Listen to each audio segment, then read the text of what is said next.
eu quero que você abra a palavra do Senhor comigo em Provérbios, capítulo 16, os 3 primeiros versos.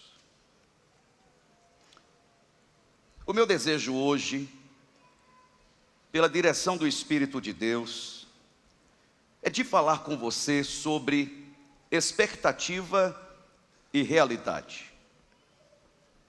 E a palavra do Senhor nos diz que ao homem pertencem os planos do coração. A palavra do Senhor nos diz em Provérbios, capítulo 16, nos 3 primeiros versos, que ao homem pertencem os planos do coração, mas do Senhor vem a resposta da língua.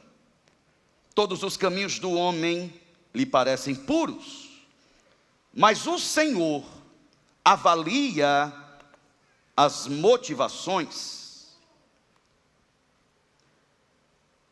Entregue ao Senhor tudo o que você faz, e os seus planos serão estabelecidos.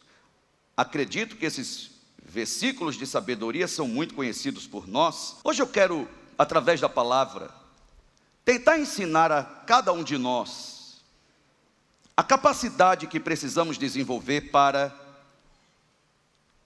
lidarmos com as nossas expectativas. Nós ouvimos falar sobre expectativas, mas não sabemos ao certo definir o que vem a ser a expectativa. Temos os efeitos de uma expectativa na nossa alma e muitas vezes não sabemos lidar com essas emoções.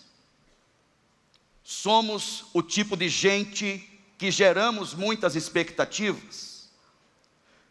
Somos também muito cruéis quando depositamos expectativa demasiada sobre quem nada nos prometeu.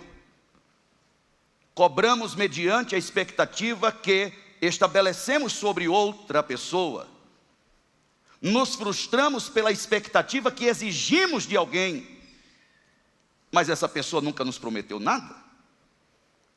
E é muito bom quando alguém não nos promete nada e entrega tudo. É quando isso passa a ser o fator surpresa. Eu não esperava por isso e isso me aconteceu. Foi muito mais do que um adicional, foi muito mais do que um plus, foi exatamente a resposta que eu precisava que chegasse. Só que a expectativa que fala a respeito da crença de um futuro que somente eu enxergo, pode me levar ao desgaste da angústia, pode me conduzir ao peso insuportável da bagagem da frustração. E quantos de nós não naufragamos na fé, não adoecemos nas emoções, por causa do peso excessivo que a frustração gera sobre nós? O que eu amo do Senhor é a capacidade que Ele tem de ser Deus e não um ditador, aquele que controla apesar de governar, aquele que nos deixa livre, sendo soberano sobre todas as coisas, mas nos dando a capacidade de fazermos nossas escolhas e tomarmos nossas decisões e permanecer conosco quando precisamos assumir as consequências daquilo que decidimos e escolhemos para a nossa vida, em qualquer fase dela. É por isso que a palavra do Senhor nos deixa clara a capacidade do homem fazer planos. Essa capacidade vem do próprio Senhor para o ser humano, para você e para mim. Eu detesto o religioso evangélico, detesto qualquer religioso de qualquer religião pelo fato de estar sempre transferindo responsabilidade para o Senhor. Não, Deus sabe, não, irmão, Deus sabe de tudo, mas você precisa saber de alguma coisa também. Você sabe da vida dos outros e não sabe dar conta da sua vida. Deus realmente sabe de tudo, pode todas as coisas. Mas diferente de alguns, não vai se meter na vida de ninguém para fazer por você aquilo que você pode fazer. E nós deveríamos seguir o exemplo de Deus, parar de se meter na vida de alguém, no assunto que não te diz respeito, e tomar conta da sua vida. Faça seus planos, os consagre ao Senhor, dependa dele como que você não pudesse fazer nada, mas faça tudo o que você pode fazer, como que tudo dependesse de você. O que muitas vezes não queremos é assumir as dores do processo, as consequências previsíveis e aquelas desconhecidas, que se desdobram diante da decisão que tomamos. Bem, sair de casa lá de João Pessoa, entre os 18 e 19 anos, me trouxe muitas dores, me gerou muitas marcas, me conduziu a um tempo de extrema necessidade, de muita dificuldade, mas eu precisava lidar com isso. A minha realidade era muito diferente da minha expectativa, mas eu precisei lidar com minhas expectativas e precisei aprender a administrar a minha realidade. Muito mais do que administrar recurso, eu precisei administrar falta de recurso. Muito mais do que administrar condições favoráveis, eu precisei aprender a administrar condições desfavoráveis.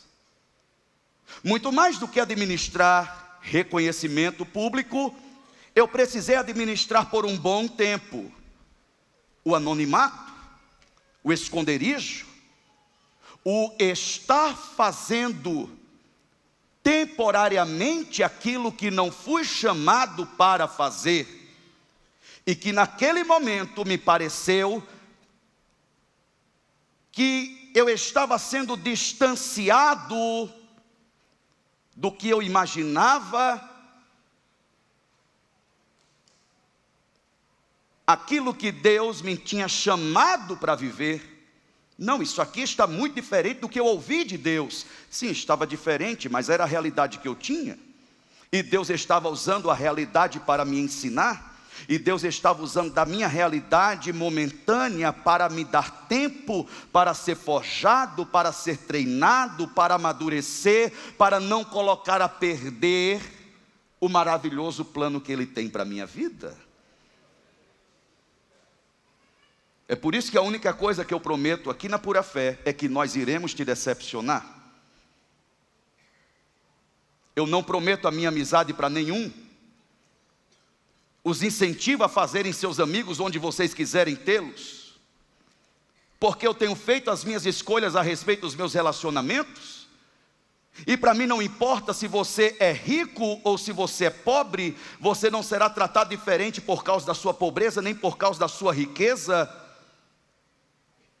porque nós queremos enxergar a realidade de um rebanho que tem as suas necessidades e que a igreja, de todas as formas, mediante a multiforme graça e sabedoria de Deus, pode atendê-los e supri-los e ajudá-los e aliviá-los, nem que seja os escutando e orando juntamente com você, dizendo: Senhor, o que o meu irmão precisa, o que a minha irmã precisa, está além da minha condição e da nossa condição como igreja, mas nós sabemos que o Senhor pode todas as coisas. Quantos de nós não estamos adoecidos na nossa alma e conjuntamente no nosso espírito, por não sabermos lidar com as expectativas que nos foram dadas e aquelas que nós geramos?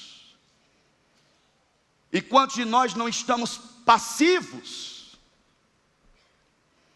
irresponsavelmente, porque nos recusamos a administrarmos a realidade na qual nos encontramos, por nos sentirmos incapazes, inapropriados, inadequados, empobrecidos diante da dificuldade que se apresenta, a gente senta e chora. Não, porque nós não somos daqueles que retrocedem. Nós não somos daqueles que ficam parados. Nós somos como Davi, que chegou levando marmita e saiu como genro do rei, e se apresentou não na sua força, nem na sua capacidade, mas na certeza interior que tinha do Deus que era por ele. É quando o Senhor vem com a sua palavra ministrar ao nosso coração de forma profética, dizendo: porque os meus pensamentos não são os pensamentos de vocês, nem os seus caminhos são os meus caminhos, declara o Senhor. Como os céus são mais altos do que a terra, assim os meus caminhos são mais altos do que os seus caminhos, e os meus pensamentos mais altos que os seus pensamentos. Como a chuva e a neve descem dos céus e não voltam para eles, sem regar a terra e a fazer brotar e florescer, para que ela produza semente para o semeador e pão para o que come, assim ocorre com a palavra que sai da minha boca. Ela não voltará para mim vazia, mas fará o que desejo e atingirá o propósito para o qual a enviei. Muito além da nossa expectativa, muito além da nossa realidade, existe algo superior, que são os pensamentos, os caminhos e a palavra daquele que diz sim e amém ao nosso respeito. O seu futuro está comprometido, mas não pela sua dificuldade momentânea. Ele está comprometido pela fidelidade do Senhor sobre a sua vida. Eu quero que nessa manhã você contemple toda a promessa que você tem do Senhor a seu respeito.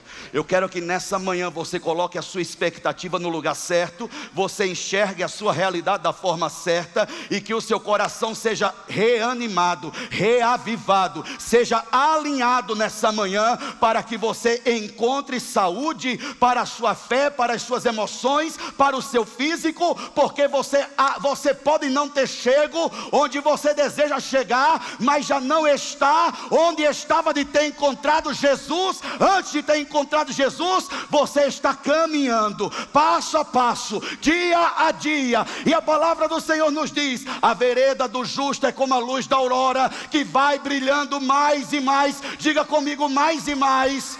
Não, diga comigo: mais e mais. Diga mais forte: mais e mais. Até ser dia. Pronto. Nós precisamos dar um prazo para o Rivotril? Nós precisamos receber alta da terapia? Nós precisamos dar prazo de validade para o diazepam?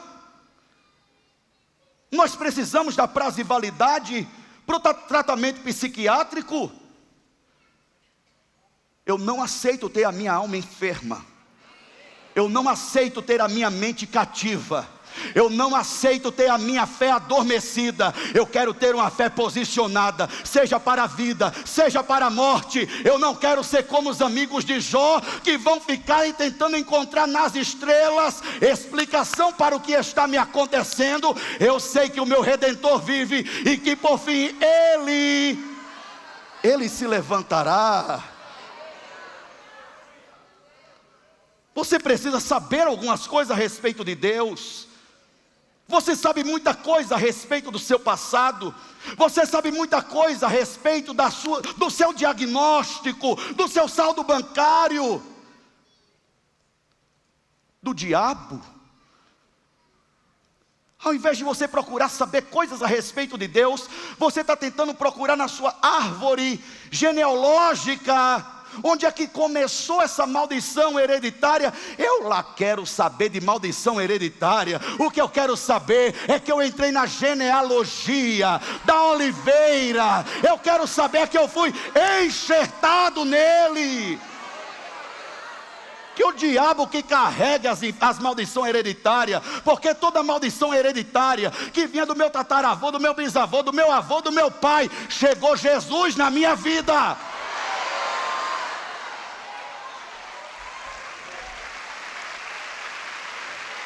Vamos, louve a palavra do Senhor nessa manhã. Provérbios 3:5 diz: confie no Senhor de todo o coração e não se apoie no seu próprio entendimento. Tem crente que quando o profeta não revela, faz constelação. Irmão, sabe onde é que cai por terra o conceito da constelação? É quando Deus pega Abraão pela mão e tira ele da tenda. Vem cá, meu filho, eu vou te mostrar onde é que cai por terra esse conceito da constelação. Vem cá, querido, sai da tenda, sai do ambiente. Contempla o que eu estou fazendo do começo ao fim, e não só nesse momento.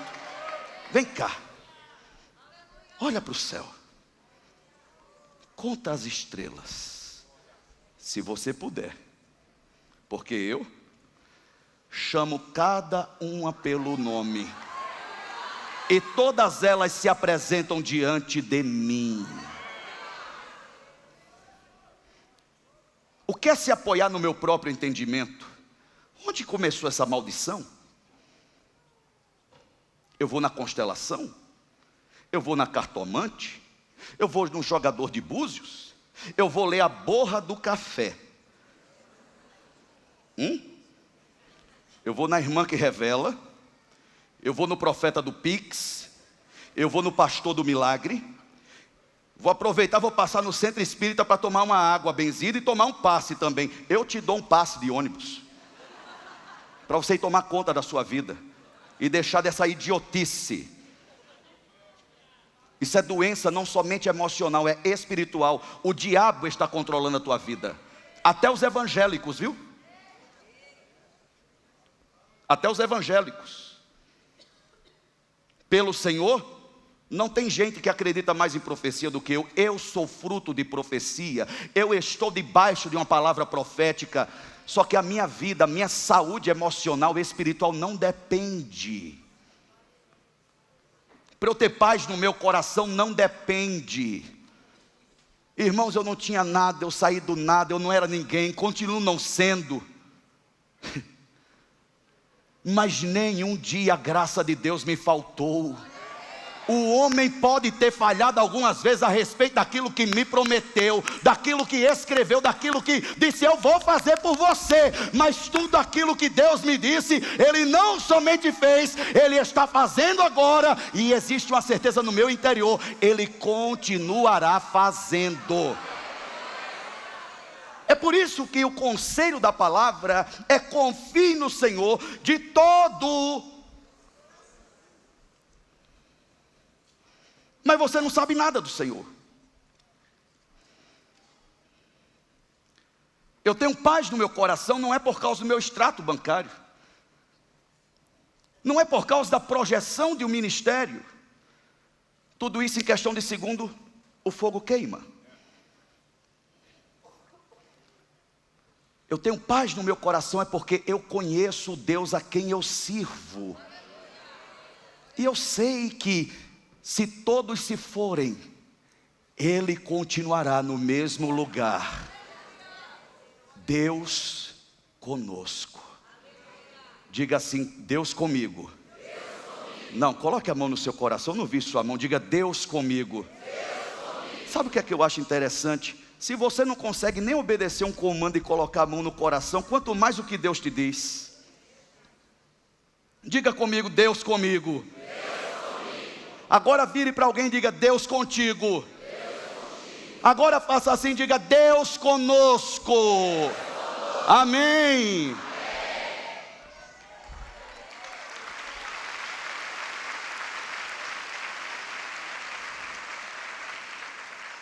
Primeira lição que eu desejo compartilhar com vocês está exatamente num acontecimento pós-morte de Cristo. Evangelho de Lucas, capítulo 24. Eu não vou ler todos os versos, mas está entre o 15 e o 26. Quando dois dos discípulos de Cristo estão a caminho de Emaús, carregando consigo em si a frustração não de uma promessa que não aconteceu, mais de uma expectativa que eles geraram. Expectativa que eles geraram. Por causa de uma promessa de um povo cheio de cultura, uma promessa messiânica, onde eles estabelecem um estereótipo a respeito do Messias, e vivem nutrindo essa expectativa que limita a visão do seu entendimento, e faz com que eles vivam debaixo do engano, mesmo estando com a verdade. Nós gostamos de sermos enganados. Nós somos pessoas que amam criar ídolos. Nós gostamos dos sabotadores. Nós gostamos dos falsos profetas. Nós amamos os anticristo, que já estão aí. Nós gostamos desse povo. Nós seguimos esse povo. Somos fãs desse povo.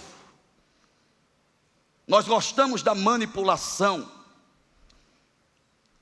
Nós gostamos e nutrimos o adoecimento das nossas emoções e da nossa fé. Nós gostamos da conveniência.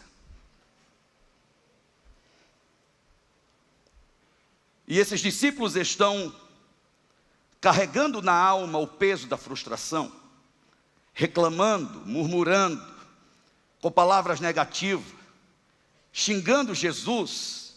A gente sabe como esse tipo de conversa acontece. E você pega partes do que o fulano disse, eles talvez pegaram partes do que... Isso aqui é minha imaginação, mediante ao que a gente conhece do que é gente, do que é povo. A gente pega partes isoladas do que ele disse. Você lembra que ele falou? Então, menino, era exatamente isso. Olha que mentiroso, que desgraçado. Deixamos tudo para seguir ele. Olha o que ele faz com a gente. Nos enganou.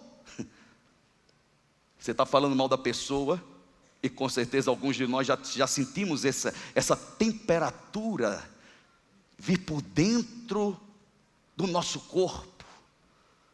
A gente está falando mal de alguém, e de repente chega essa pessoa. Então você viu o sim carinhoso? Pois é, lá no Instagram, né, no TikTok, não sei o que. Você muda de assunto.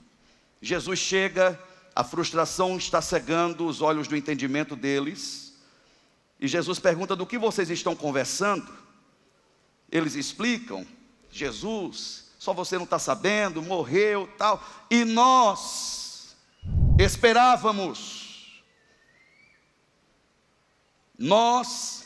esperávamos.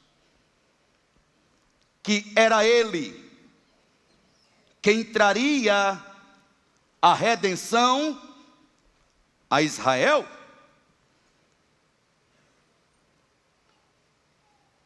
Foi Jesus quem disse isso?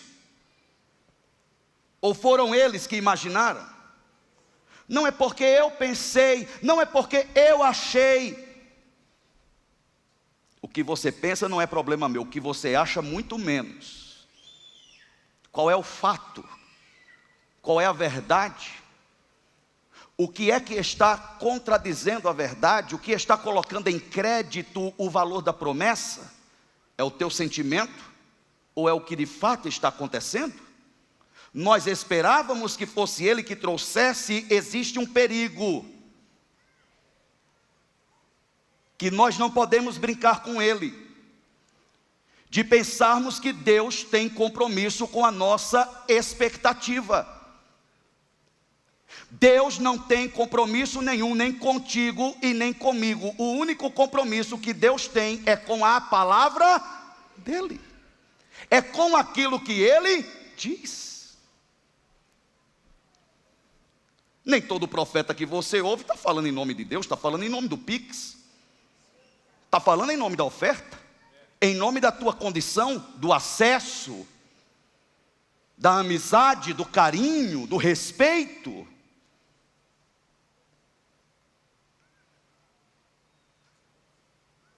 Eu prefiro perder sua amizade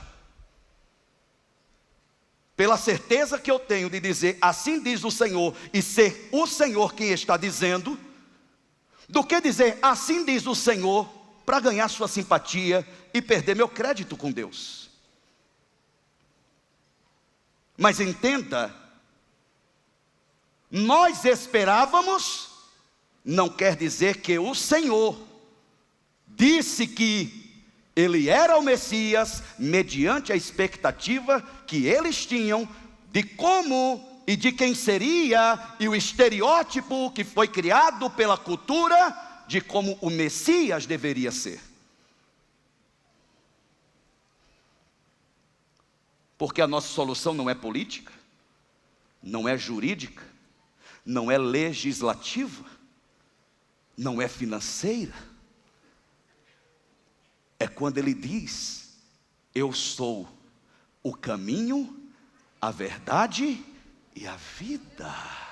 E por esse caminho não dá para trilhar com suas expectativas, mas com a confiança que você tem em quem eu sou. E para sabermos quem alguém é, nós precisamos conhecê-lo. O meu povo perece por falta de conhecimento. Nós esperávamos que ele fosse o Messias, o Senhor ouve isso e lamenta. Eles estão amargurados pela escuridão da sexta-feira, eles estão pesados pela frustração do sábado, eles estão no domingo, no terceiro dia, e ainda eles não perceberam. Naamã chega na porta da casa do profeta com uma lepra, com uma condição guardada debaixo da sua condição, das suas glórias, das suas conquistas, do seu portfólio, do seu Instagram, dos seus seguidores, da sua contabilidade, do seu sucesso militar, da credibilidade que o povo, que havia conquistado no meio do povo. E ele cria, gera em si uma expectativa a respeito de como seria a recepção que o profeta o ofereceria, porque a sua empregada cativa de guerra do povo de Israel lhe diz, se o Senhor fosse na minha terra, lá tem um homem que resolve isso. E ele foi o caminho todo, dizendo, se reis me recebem, se imperadores me recebem, um profeta vai estender o tapete vermelho para mim. A palavra do Senhor diz, em 2 Reis capítulo 5, entre os versos 9 e 14, que Naamã diz que ele estava certo, eu estava certo de que o profeta sairia para me receber, invocaria em pé, até a posição do profeta o cabra quer determinar, não, tem que ser em pé, não é porque o bispo não cantou aquela música hoje, irmão, deixa eu te contar uma coisa, nem voz eu tenho para cantar, não sou cantor, e eu não canto o que você gosta, eu canto o que sai da minha alma, nem os músicos da igreja sabem, nem eu sei, eu entro para pregar, começo a cantar, eu entro para cantar, eu começo a pregar, eu não sei o que é que acontece, eu imaginaria que ele sairia, me receberia, invocaria em pé o nome do Senhor, o seu Deus, moveria a mão sobre o lugar afetado, e não, porque eu acho que a Santa Ceia devia ser no primeiro domingo, é porque eu acho que o bispo deveria fazer uma oração geral, por todas as crianças são consagradas, um monte de menino, não dá gente, fica na tua, vai cuidar da tua vida, que da igreja cuido eu. Não coloque suas expectativas sobre mim, eu já estou lidando com as minhas. Eu já estou lidando com as minhas emoções, com os meus sentimentos. Eu já estou tentando administrar a minha realidade, que não é fácil, para poder permanecer fiel ao Senhor, para poder permanecer saudável, permanecer são. Mas já comprei uma camisa de força para qualquer risco que haja. Eu imaginaria que Ele me receberia, invocaria em pé o nome do Senhor, moveria a mão sobre o lugar afetado e me curaria da lepra. E o seu funcionário diz: meu pai, se o profeta tivesse pedido alguma coisa difícil, o Senhor não faria? O que custa, criatura, você só obedecer? Só são 7 mergulhos. Eu estava nesse final de semana servindo no top do Legendários, dormindo no mato, numa barraca, o terreno em declive, eu escorregava, com toda coisa que é.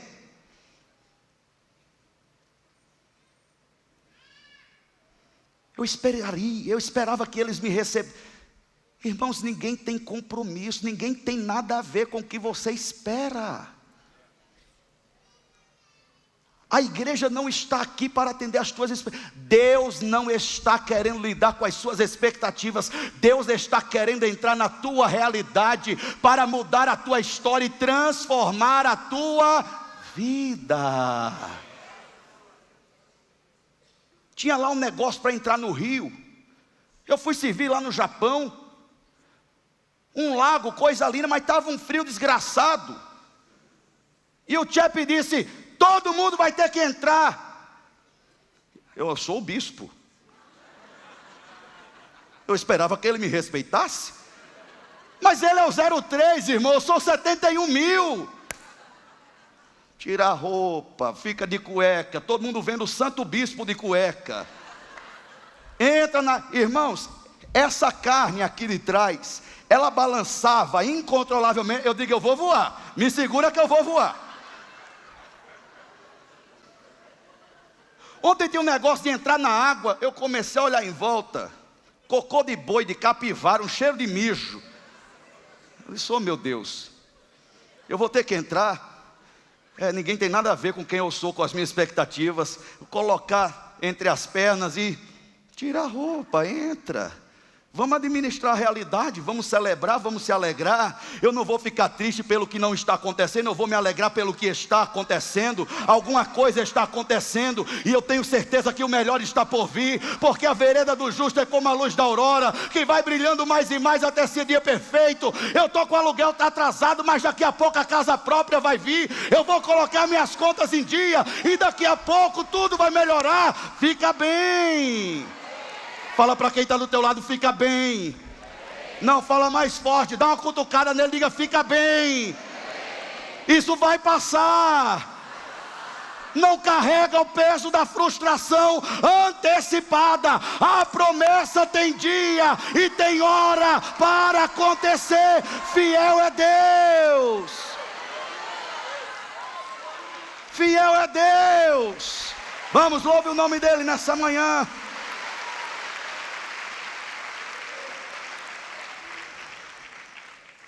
Agora veja,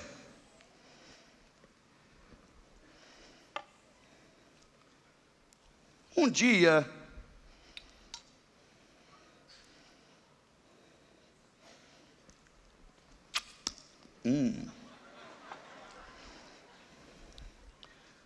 há poucos dias atrás, essa azeitona estava num pé de oliveira. Isso aqui não é meu, tá? Ouvi lá no Legendário, estou compartilhando com vocês.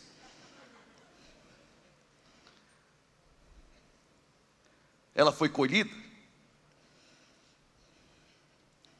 Uma parte foi colocada dentro de uma substância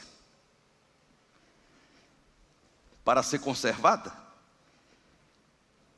para ser mantida no mesmo estado, no mesmo nível. Não é ela que se conserva, é a substância que foi colocada, que a conserva, a mantém no formato, na condição, para que ela sirva para alguma coisa. Bem, ela não vai servir para nada a não ser para ser comida e a sua semente ser descartada. E a sua semente não terá o poder de gerar, por causa do efeito da conservação. E aqui fica isso posto. Mas uma parte que foi colhida desse fruto, sei lá se é fruto, mas uma parte que foi colhida disso aqui, viveu um processo de esmagamento, de quebra, de prensa. E há pouco tempo atrás a rainha Elizabeth morreu, e essa geração, depois de 70 anos, assistiu à coroação e à entronização de um novo rei, o seu filho, o rei Charles III. E que um dos elementos usados para a cerimônia de coroação era exatamente o resultado do processo que esse fruto aqui ofereceu.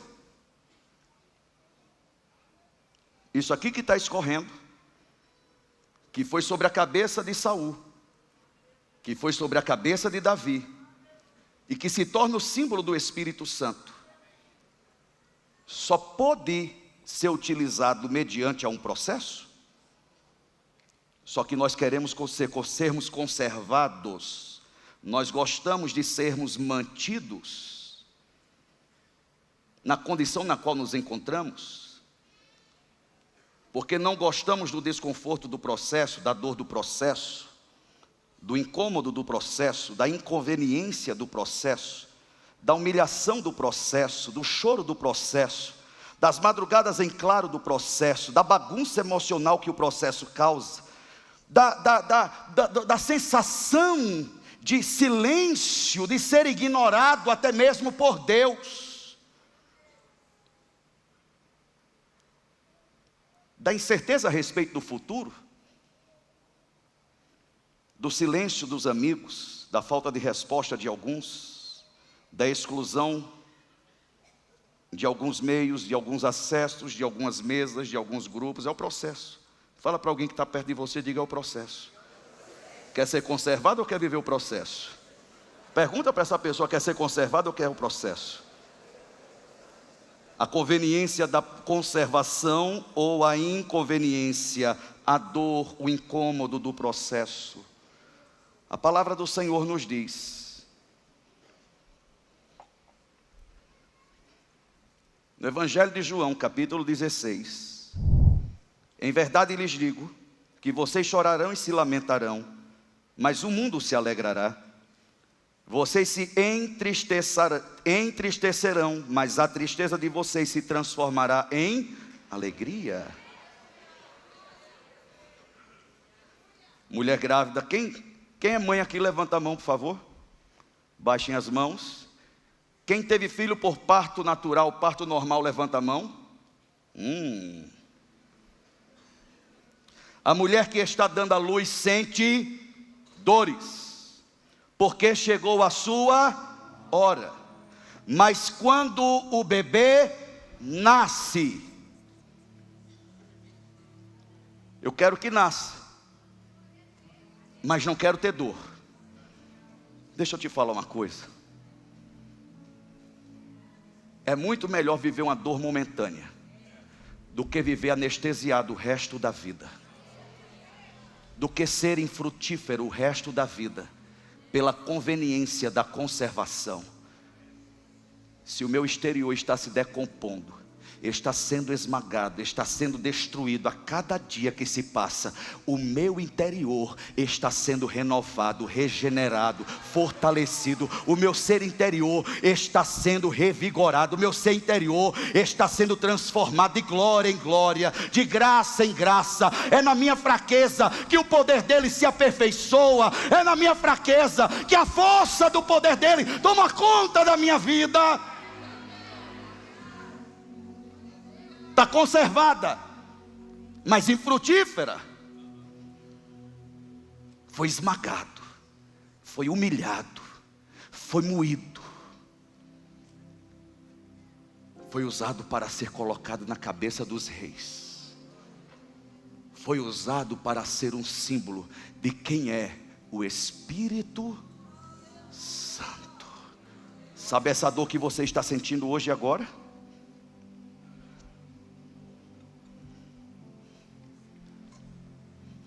Quando o bebê nasce, ela se esquece do sofrimento pela alegria. Diga comigo, alegria. Não, diga mais só, diga alegria. Ela estava sentindo dor, gritando de dor, chorando de dor, dizendo: para que eu fui engravidar? Chama anestesista. Mas está coroado, eu não quero mais sentir dor. E geme, e chora, e sangra, e corta. E é um estado. Como é que eu vou ficar depois disso?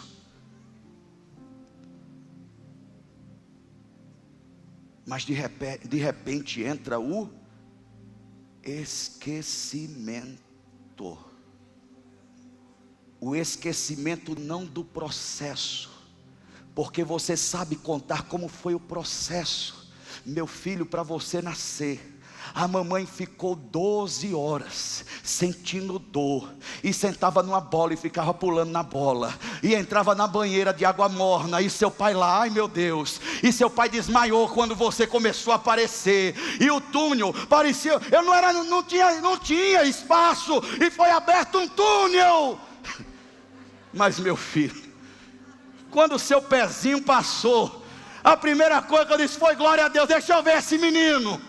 Quando eu peguei você nos meus braços,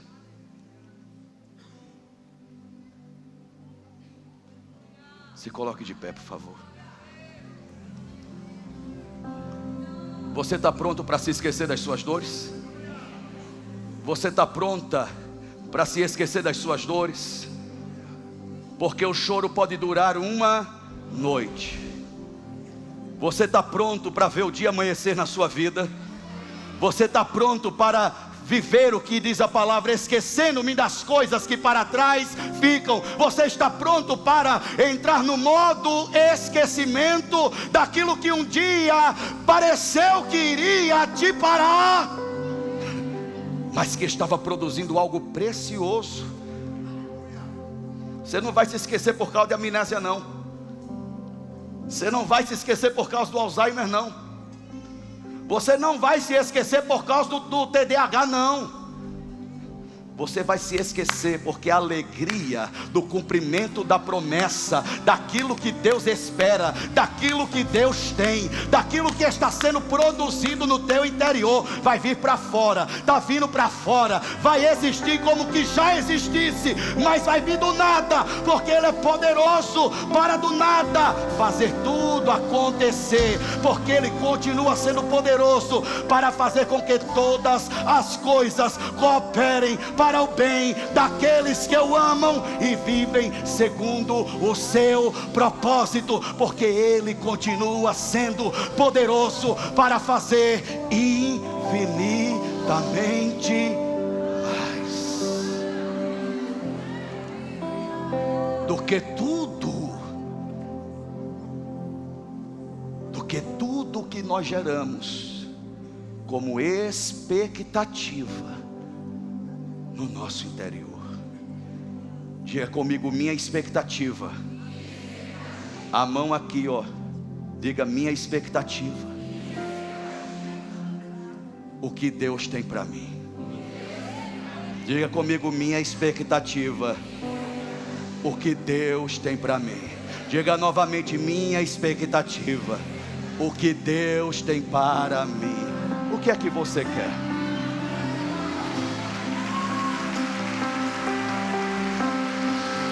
Os meus pensamentos são mais altos do que os seus, os meus caminhos melhores do que os seus. O que é que você quer?